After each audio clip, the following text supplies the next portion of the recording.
Hey everyone, cooking a feed with Southie Tips. Tonight I'm going to teach you how to cook a steak. Now, this isn't a really good steak. I bought this from the supermarket, which is the worst thing in the world, but I missed the butcher. It's obviously grass-fed, nothing wrong with that, but this is really dense, so it's not a really good cut of meat. Should be, being a ribeye, but it's supermarket quality, so you get what you get. So the first thing you do, the most important thing, is take it out of the fridge at least 4 hours before you cook it.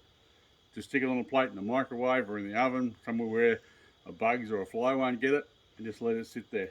I marinate mine normally in ketchup mayonnaise because we like the flavour, but I didn't do that tonight. I'm just cooking the steak like this.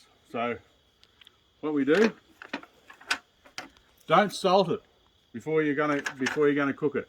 So a lot of these young smart ass chefs tell you to salt your steak. It's the worst thing you can do to a steak. It'll little bit of olive oil, little one there for my wife. Worst thing you can do is salt it, because salt drags the moisture out and it fucks them. So you don't want that. So just before you cook it,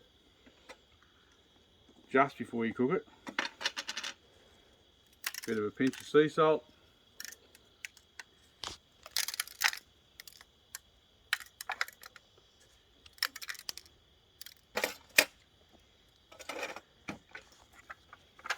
And on the flames. That's just the olive oil cooking. This is my wife. I'll put it over here where it's a bit cooler, because she likes those well done. I'll teach you how to cook a well done one day.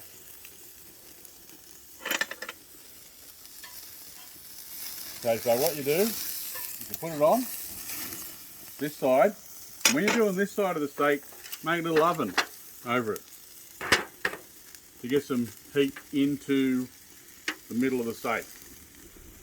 This is about 2 inches thick, so you're going to want to cook it for about between 6 and 7 minutes for a rare steak on each side.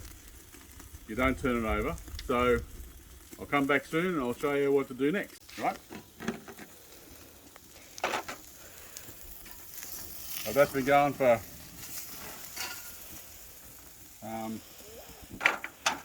about 6 minutes.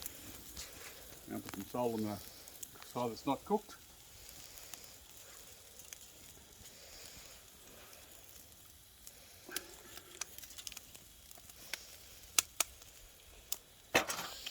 Turn that over.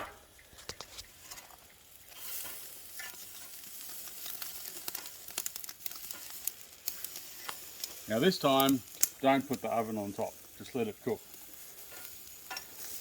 And don't turn it. You know how some of these smart ass young chefs say, turn it as much as you like? Don't, because what that does is it chases the juices through the steak. So you put it on this one and it chases them all up. Then you put it on over and it chases them all up again. So you're just chasing them and it's just fucking the meat. The best way to get good meat is to have calm cows, same as you want calm steaks as well. So just turn it once. Don't salt it beforehand. Salt it when you're gonna. Wolfgang Puck's probably one of the best cooks in the world, and I watched him cook, and he cooks exactly the same as I do. He doesn't do all these fancy things like put salt on them 2 hours before they cook them and all this sort of shit, because that just fucks it. He cooks it the way I do. This is the best way to cook a big steak. We'll be back soon. Okay, I've got some garlic butter that I've just made myself, just garlic and butter. Put it on when it's just about ready to take off.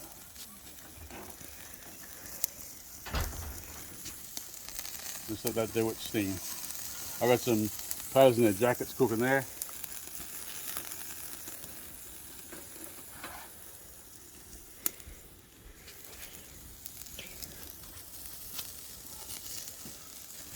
Just about ready, back soon. Okay.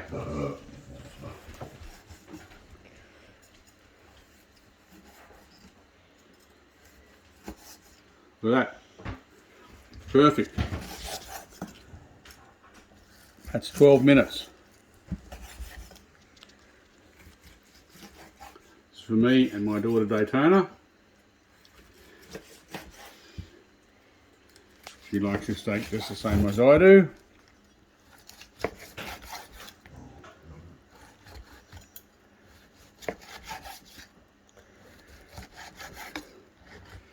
Go on there like that. A little sprinkling of salt. Perfect. This is Michelle's eye fillet. It's well done, and I'll do a special one on how to cook a well done steak properly. With you. So there you go. If you cook a steak like that, you'll have no trouble. Don't salt it beforehand. Put a bit of salt on before you cook it, and another bit before you turn it over. Make it in a bit of an oven for the first side, and turn it over. Away you go. Perfectly cooked rare steak, 12 minutes, 6 minutes aside. Have a good night. Enjoy your food.